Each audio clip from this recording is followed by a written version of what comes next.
Hello दोस्तों, नमस्कार। आपके अपने यूट्यूब चैनल प्रेम क्लासेस 2.0 में अगर फिर से आप सभी का स्वागत है। मैं लेकर आया हूं आपके सामने बहुत ही महत्वपूर्ण क्वेश्चन, जो कि ये सारे के सारे क्वेश्चन जो है ये यूपीएसआई के सेकंड और थर्ड शिफ्ट के क्वेश्चन है। ये मैंने बहुत ही मुश्किलों का सामना करके आपके लिए क्वेश्चन निकाले हैं, तो आप इस वीडियो को जरूर देखें और इन क्वेश्चन को जरूर देखें। और मैं एक क्वेश्चन से आपको 2 से 3 क्वेश्चन जरूर से जरूर बताऊँगा हर एक क्वेश्चन में। तो चलिए आपका ज़्यादा समय नहीं लूँगा, बात करते हैं पहले क्वेश्चन की। देखिए, पहला क्वेश्चन कहता है अनुच्छेद 17। अनुच्छेद 17 जो कहता है, देखिए पहली बात तो मैं इसमें कम से कम लिखने की कोशिश करूँगा, क्योंकि आपका मैं कीमती समय ज़्यादा कम से कम लेने वाला हूँ, क्योंकि मैं चाहता हूँ कि आपको कम समय में ज़्यादा से ज़्यादा आपके सामने चीज़ें मैं बता सकूँ। देखिए, पहला नंबर हम बात करते हैं अनुच्छेद 17 की। अनुच्छेद 17 जो कहता है, ये कहता है हमारा अस्पष्टता का अंत। इसका मतलब जो छुआछूत है उसका अंत किया जाए। और इसी के बाद यदि मैं देखूँ आर्टिकल 18 की अगर मैं बात कर लूँ तो इसमें उपाधियों का अंत है। इसके बाद बात करते हैं हम दो नंबर की, मतलब अनुच्छेद 124 की। अनुच्छेद 124 में जो है सुप्रीम कोर्ट है। अनुच्छेद 124 में क्या है? सुप्रीम कोर्ट है। और सुप्रीम कोर्ट में आर्टिकल 32 के द्वारा रीट जारी कर सकते हैं सुप्रीम कोर्ट में। यदि मैं हाई कोर्ट की बात करूँ रीट के लिए तो आर्टिकल 226। इसके बाद बात करते हैं अनुच्छेद 368। अनुच्छेद 368 जो बताता है वो संविधान संशोधन के बारे में बताता है। इसके बाद बात करते हैं हम अनुच्छेद 10 की। देखिए, अनुच्छेद 10 जो कहता है वो नागरिकता के बारे में कहता है। इसमें क्या होता है कि नागरिकता बनी रहती है। और यदि बात करना आर्टिकल 9 की, आर्टिकल 9 जो है वो है एकल नागरिकता के बारे में बताता है, आर्टिकल 9। इसके बाद मैं बात करता हूँ आर्टिकल 30 की। आर्टिकल 30 जो कहता है, ये कहता है हमारा ग्राम पंचायत का गठन। इसके बाद आर्टिकल, देखिए यहाँ 40 तक हो गए, 1-2 और देख लेते हैं। आर्टिकल 51 जो बात करता है वो कहता है अंतर्राष्ट्रीय शांति। इसके बाद में आर्टिकल जो कहता है, आर्टिकल 50 जो कहता है वो न्यायपालिका और कार्यपालिका को अलग करता है, आर्टिकल 50।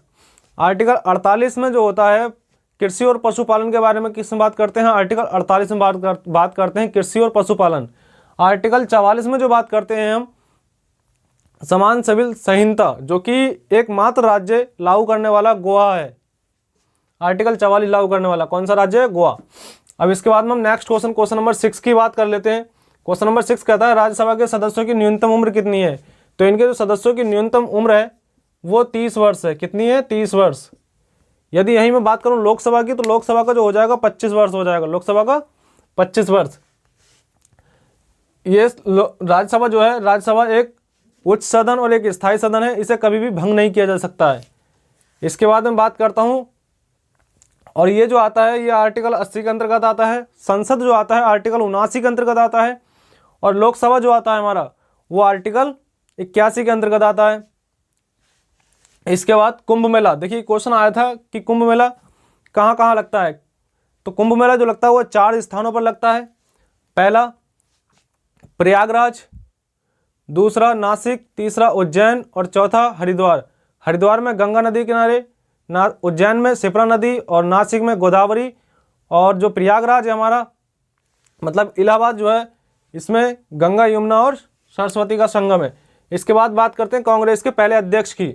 देखिए, कांग्रेस के जो पहले अध्यक्ष थे, कांग्रेस की पहली बात स्थापना जो होती है वो 1885 में होती है, जो कि मुंबई में होती है। इसके पहले अध्यक्ष बनाए जाते हैं बिमेश चंद्र बनर्जी को। सबसे ज़्यादा प्रतिनिधि ने भाग लिया था। इसके बाद यदि मैं बात करूं पहली महिला की, तो पहली महिला जो थी वो एनी बेसेंट थी 1917 में। 1917 कलकत्ता अधिवेशन में एनी बेसेंट बनाई गई थी।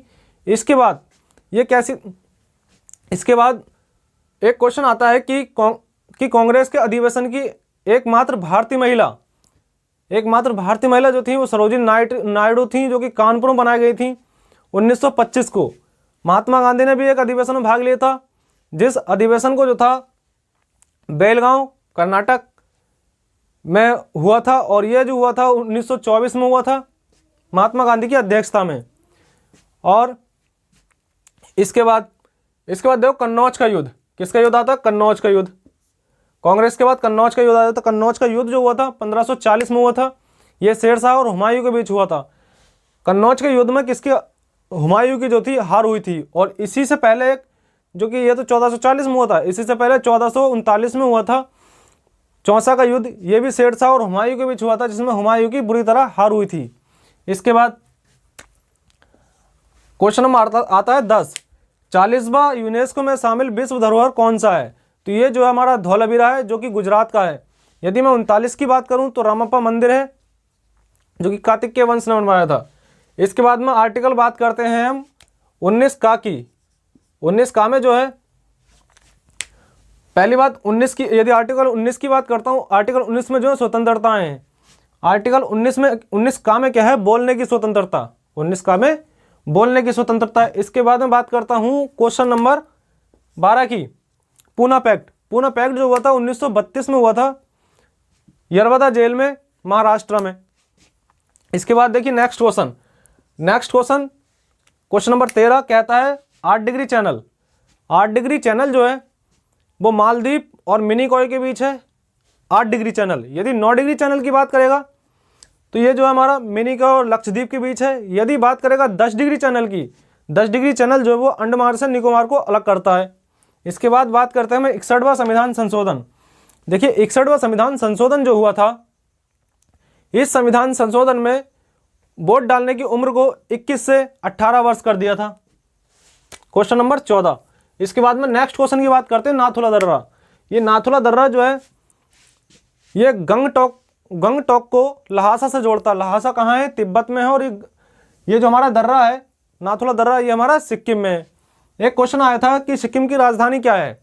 सिक्किम की राजधानी जो है वो हमारी गंगटोक है। देखिए क्वेश्चन आया था कि सौरमंडल किसके अध्यक्ष है? सौरमंडल जो है वो सेल, महारत्न कंपनी है, उसमें एक कंपनी है SAIL, SAIL, steel authority India private limited. इसके बाद यदि बात करूं मैं माउंट एटना जो है ये हमारा इटली में है। कहाँ है? इटली। इसके बाद बात करते हैं आर्टिकल 76 की, 76 की। आर्टिकल 76 जो है 76 जो है ये महान्यायवादी के बारे में बताता है, CAG। इसके बाद में हम बात करते हैं आर्टिकल 29। आर्टिकल 29 जो बताता है ये अल्पसंख्यक के बारे में बताता है। आर्टिकल 29 अल्पसंख्यक के बारे में बताता है, अनुच्छेद। इसके बाद क्वेश्चन नंबर 21 कहता है 103वां संविधान संशोधन किससे संबंधित था? तो 103वां संविधान जो संबंधित था वो EWS से संबंधित था। किससे? EWS से संबंधित जो था वो 103वां संविधान संशोधन संबंधित था। इसके बाद आर्टिकल देखिए क्वेश्चन नंबर 22, इससे देखिए मैं बता दूं आपको, आपातकाल की जो स्थिति है भारत में 3 प्रकार। पहला जो 352 आर्टिकल के अंतर्गत जो लगेगा वो हमारा लगेगा राष्ट्रीय आपातकाल। 356 के अंतर्गत जो लगेगा राष्ट्रपति आपातकाल। और 360 के अंतर्गत जो लगेगा हमारा वो क्या लगेगा? वो लगेगा हमारा वित्तीय आपातकाल। इसके बाद बात करते हैं हम मूल कर्तव्य या फिर मौलिक कर्तव्य, फंडामेंटल ड्यूटीज। देखिए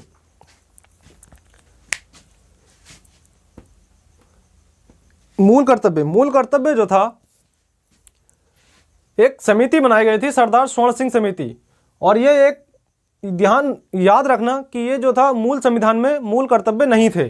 किसमें? मूल संविधान में नहीं थे। इसके बाद इन्हें जो जोड़ा गया था संविधान में वो 42वां संविधान संशोधन 1976 में मूल कर्तव्य जो थे ये लिए रूस से लिए गए हैं। और ये सरदार स्वर्ण सिंह समिति की सिफारिश पर 42वां संविधान संशोधन के द्वारा 1976 में इन्हें जोड़ा गया था। और ये मूल संविधान में नहीं थे। जब इन्हें जोड़ा गया था तो इनकी संख्या 10 थी। संख्या कितनी थी? 10 थी। लेकिन फिर होता है 86वां संविधान संशोधन 2002, उसमें इसकी संख्या हो जाती है 11, एक जोड़ दिया जाता है। और उसी के 86वां संविधान संशोधन के द्वारा आर्टिकल 21A जोड़ दिया जाता है, जिसमें होता है कि 6 माता पिता का कर्तव्य, माता पिता से संबंधित कि 6 से 14 साल के बच्चों को निःशुल्क शिक्षा दी जाएगी। मूल कर्तव्य। इसके बाद बात करते हैं हम क्वेश्चन नंबर 24 की। देखिए क्वेश्चन नंबर 24 जो कहता है, क्वेश्चन नंबर 24 कहता है महाभियोग राष्ट्रपति पर। देखिए राष्ट्रपति पर महाभियोग जो लगता है वो आर्टिकल 61 के द्वारा लगता है। किसके? आर्टिकल 61 के द्वारा राष्ट्रपति पर महाभियोग लगता है। इसके बाद अनुसूची 10 जो है दल बदल से संबंधित है। किससे? दल बदल से। और ये जो जोड़ी गई थी ये 52वां संविधान संशोधन 1985 में से जोड़ा गया था अनुसूची 10 को। अनुसूची 6 की यदि मैं बात करूं तो इसमें 4 राज्यों का वर्णन है जिनकी प्रशासन के बारे में, जनजाति के क्षेत्र के बारे में ये बताता है अनुसूची 6। देखिए असम, त्रिपुरा, मेघालय, मिजोरम, इन 4 राज्यों के बारे में बताती है अनुसूची 6 बताती है। अनुसूची 1 क्या कहती है? अनुसूची 1 कहती है 28 राज्य अर्थात 8 केंद्र शासित प्रदेशों के बारे में बताती है। अनुसूची 2 जो बताती है वो वेतन भत्ते के बारे में बताती है। अनुसूची 3 जो बताती है, अनुसूची 3 बताती है शपथ के बारे में। अनुसूची 4 जो बताती है वो हमारी बताती है राज्यसभा के सदस्यों के बारे में। अनुसूची 5 बताती है SC ST के बारे में। और 6 तो मैं बता ही चुका हूं, आप राज्यों के बारे में बताती है। 7 अनुसूची 7 में क्या है? 7 में लिस्ट है, समवर्ती सूची, राज्य सूची और संघ सूची। अनुसूची 8 जो बताती है वो भाषाओं के बारे में बताती है। अनुसूची 9 जो जोड़ी गई थी वो भूमि कर से जोड़ी गई थी और पहला संविधान संशोधन 1951 में जोड़ी गई थी। इसके बाद 10 की यदि मैं बात करूं, 10 दल बदल से संबंधित है। 11 की मैं बात करूं, 10 की बात हो चुकी और ये कब जोड़ी गई थी? 52वां संविधान संशोधन 1985 में। यदि मैं बात करूं अब इसके बाद 11 की, 11वीं अनुसूची जो जोड़ी गई थी वो हमारा 73वां संविधान संशोधन 1993 में जोड़ी गई थी। इसके बाद यदि मैं बात करूं जो 11वीं अनुसूची जो थी ये हमारे पंचायती राज से संबंधित थी। बात करता हूं 12वीं अनुसूची और लास्ट अनुसूची की, ये जो जोड़ी गई थी 74वां संविधान संशोधन 1993 में ही जोड़ी गई थी और ये जो थी ये नगर निगम से संबंधित थी। इसके बाद हम बात करते हैं अनुच्छेद 343 जो बात करता है वो राज्य भाषा के बारे में बात करता है। देखिए अब आता है लास्ट क्वेश्चन था कि 92वां संविधान संशोधन कब हुआ? देखिए 92वां संविधान संशोधन, पहली बात ये हुआ कब था? ये हुआ था 2003 में। 2003 में जब ये हुआ था तो इसमें इसके द्वारा 4 भाषाएं जोड़ी गई थी अनुसूची 8 में, जो कि भाषाओं के बारे में बताती है अनुसूची 8। इसमें 4 भाषाएं जोड़ी गई थी, डोगरी, बोडो, संथाली और मैथाली। देखिए डोगरी किस राज्य की आधिकारिक भाषा है? तो ये जो हमारी जम्मू कश्मीर की है। किस राज्य की है? जम्मू कश्मीर की। अब देखिए यहाँ तक बात हो चुकी। मैंने आपको बहुत ही कम समय में और ज़्यादा से ज़्यादा क्वेश्चन बताने की कोशिश करी है। इसके बाद हाँ पीछे वाली वीडियो में एक क्वेश्चन की डेट ज़रा आगे पीछे हो गई थी, तो वो जो डेट थी जनगणना के ऊपर थी, तो मैंने बता दिया था आपको 1981, लेकिन वो 1981 नहीं है, वो 1881 है, जो कि रिपन के समय में हुई थी पहली जनगणना 10 की आधार पर। और यदि आपको वीडियो अच्छे लगे तो वीडियो को लाइक, शेयर और चैनल को सब्सक्राइब कर लें ऐसी वीडियो देखने के लिए। और फिर मिलते हैं एक नई सीरीज़ के साथ, तब तक के लिए जय हिंद, जय भारत।